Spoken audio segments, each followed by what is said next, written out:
প্রসূনবাবুর কাছে যাব। প্রসূনবাবু, খুব নির্দিষ্টভাবে একটাই প্রশ্ন, আপনি মানে আমি ওপেনলি এটা বললামও জবাব চাই বাংলাতে, আমরা আজকে ভেবেছিলাম অন্য একটা বিষয় নিয়ে শো করব। ওয়াকফের যে সন্ত্রাস, সেই ওয়াকফের সন্ত্রাস নিয়ে বিতর্ক করার প্রয়োজন আছে বলে মনে করি, ওবিসি নিয়ে আমাদের কথা বলার প্রয়োজন আছে বলে মনে করি। কিন্তু জাস্ট আমি যখন স্টুডিওতে ঢুকছি তখন একাধিক যাদবপুর বিশ্ববিদ্যালয়ের ছাত্র এবং শিক্ষকরা তারা বলছেন যে এটাও বিতর্কের প্রয়োজনীয়তা আছে। তার কারণ আমরা যে সাধারণত মনে করি না, স্বপ্ন বা যারা র্যাগিংয়ের জন্য মারা গেল তাদের বাবা মা অনেক কষ্ট করে যাদবপুর বিশ্ববিদ্যালয়ে পড়ানোর কথা বলেছিল, 5 তারা বিশ্ববিদ্যালয় যাদবপুর আর রইল না বা নেই, বা আমাদের চোখের সামনে যাদবপুর বিশ্ববিদ্যালয়কে আমরা কোনোদিন হয়তো দেখবো না সেন্টার অফ এক্সেলেন্স আর হতে। কি কি অবক্ষয় আসলে কাজ করছে এবং কার অপদার্থটা? এখানেও তৃণমূল কংগ্রেসের, তার মানে অপদার্থটা? আমার সৌভাগ্য যে আপনি প্রথমে আমাকে বলেননি আগে চান্স পেয়ে দেখা, কারণ যাদবপুর নিয়ে কোনো আলোচনা করলেই আমরা প্রথমে এই বক্তব্যটা শুনি যে আগে চান্স পেয়ে দেখা।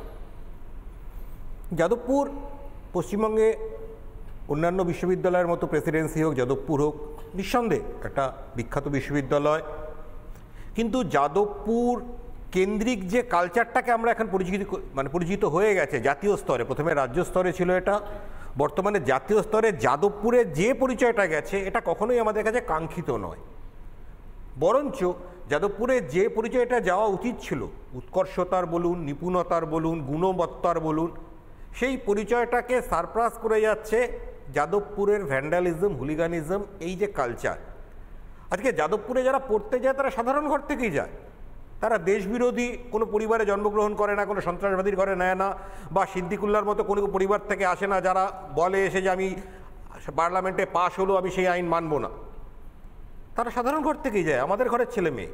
কিন্তু যাদবপুরে কী ইকোসিস্টেম কাজ করে যেটা সাধারণ ঘরের ছেলে মেয়েদের মধ্যে আজাদ কাশ্মীরের মানসিকতা ঢুকিয়ে দেয়, সেটা আমাদের আগে বিবেচনা করা দরকার।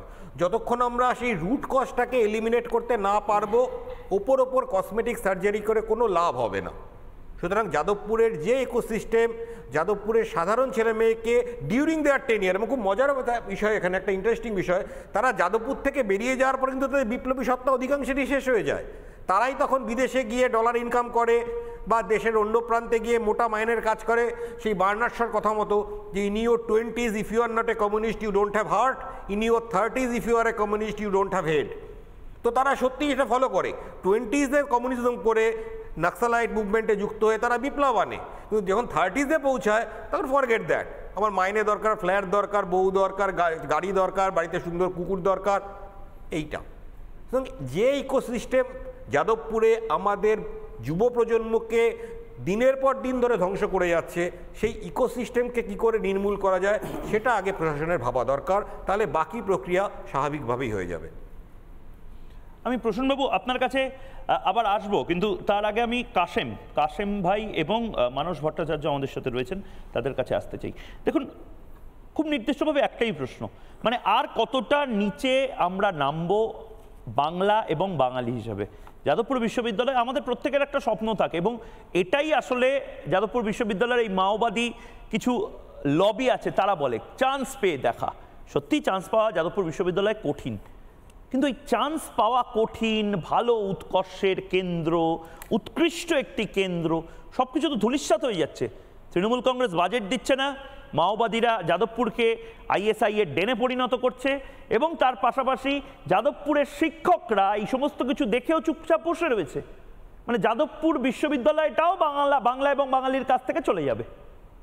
কাশেম ভাই, এই সুন্দর সন্ধ্যায় কি খবর শোনালে ময়ূকদা।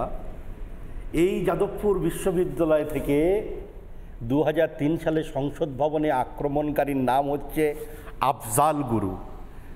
এই অতিবাম মাওবাদী টেররিস্টরা আফজাল গুরুর নামে স্লোগান দেয়, আফজাল গুরু হাম শর্মিন্দা হ্যায় তেরা কাতিল জিন্দা হ্যায়, কাশ্মীর মাঙে আজাদি, কাশ্মীর মাঙে আজাদি, মণিপুর মাঙে আজাদি, এ আজাদি ঝুটা হ্যায়।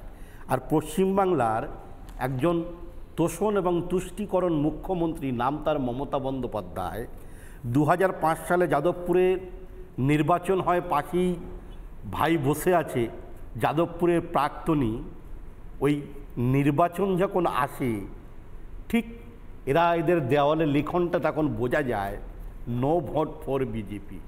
আসলে সিপিএম, এসএফআই, অতিবাম, ঝান্ডুবাম, মাওয়িস্ট যারাই আছে সব এরা এক সূত্রে গাঁথা। নির্বাচন এলে এদের একটাই বিরোধিতা, নো ভোট টু বিজেপি। আসলে এরা বিজেপির বিরুদ্ধে। এই কাশ্মীর মাঙে আজাদি, ভারত বিরোধী স্লোগান, এটা আমরা যারা রাষ্ট্রবাদী মানুষ, আমরা যারা রাষ্ট্রের চেতনায় নিজেদেরকে উদ্বুদ্ধ করি, এটা কখনোই আমাদের পক্ষে মানা সম্ভব নয়।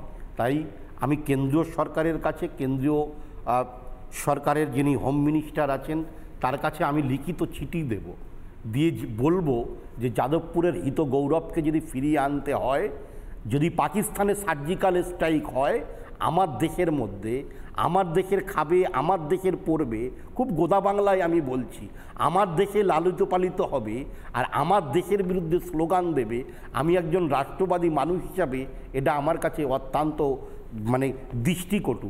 তাই এখানে এই যাদবপুর ইউনিভার্সিটিতে একটা সার্জিক্যাল স্ট্রাইক হওয়া উচিত। আর এই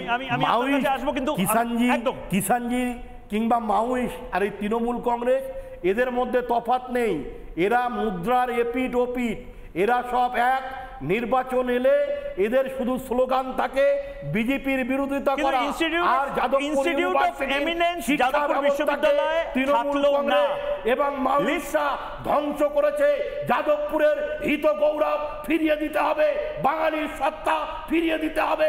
যাদবপুরে অবিলম্বে সার্জিক্যাল স্ট্রাইক করে এই দেশদ্রোহীদের আমি পিসিআরকে বলবো শ্রমিক ভট্টাচার্য যে প্রশ্নটা করেছিলেন সেইটা যত তাড়াতাড়ি পারা যায় আমরা প্লাজমাতে দেব, কিন্তু আমি একবার পড়ে শোনাতে চাই। পার্থপ্রতিম বিশ্বাস, পার্থপ্রতিম রায় দুজনেই বললেন যে যাদবপুর বিশ্ববিদ্যালয়কে কোনোদিনই যে জিনিস ছিলই না সেই জিনিস ড্রপ কি করে হবে। কিন্তু এখানে minister of state in the ministry of education doctor Sukanta Majumdar তিনি নির্দিষ্টভাবে ভারত সরকারের পক্ষ থেকে লিখেছেন যে UGC has decided accordingly the EEC recommended the UGC to drop the Jadavpur University from the list of IOE institutions. সেই চিঠিটা এই মুহূর্তে এক্সক্লুসিভ ডে আমরা আপনাদেরকে দেখাচ্ছি। Recommendation of EEC were placed before the commission and the same was agreed to। অর্থাৎ নির্দিষ্টভাবে বলা হচ্ছে EEC মানে কি, empowered experts committee considered the revised proposal of the Jadavpur University and observed there was a steep decline in the budget।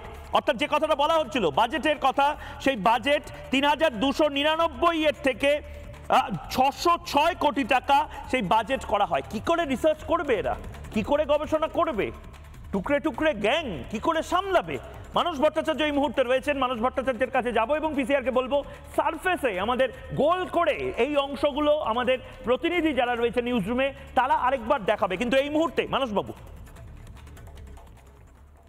দেখো, যে বিশ্ববিদ্যালয় ঋষি অরবিন্দের হাত ধরে গড়ে ওঠা জাতীয়তাবাদীদের অথবা রাষ্ট্রবাদীদের পীঠস্থান হতে পারত, সেইটা কি করে বিচ্ছিন্নতাবাদীদের অথবা টুকরে টুকরে গ্যাংয়ের পীঠস্থান হয়ে উঠলো, এটা নিয়ে নতুন করে গবেষণার প্রয়োজন আছে।